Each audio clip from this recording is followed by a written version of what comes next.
The Yeomen.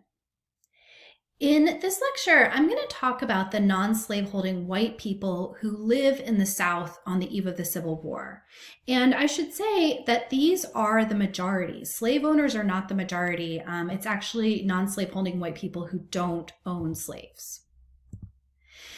And so in the years leading up to the Civil War, economic divisions are sharp. So on the left-hand side of the screen, you see the Shirley Plantation. You can see it's a really grand building. And then on the right-hand side, you can see a yeoman's house. And you can see it's incredibly modest and located in a very rural part of the state.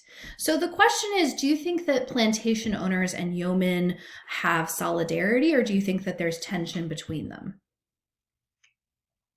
So there's no market revolution in this period. And so the yeomen are pretty much shielded from industrialization and transportation and communication. And so they're able to retain the kind of lifestyle that most people had in the United States in the 18th century. And so they're still really living in a patriarchal society.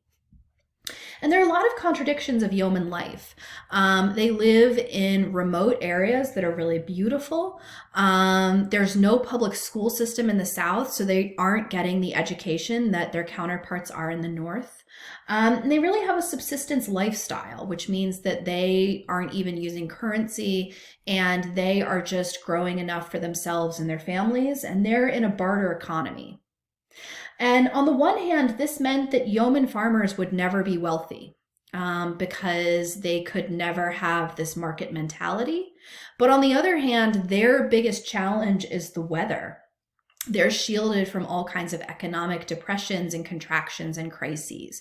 And so this shapes their worldview, and they actually come to really identify with the planters because they understand that their way of life is predicated on the institution of slavery.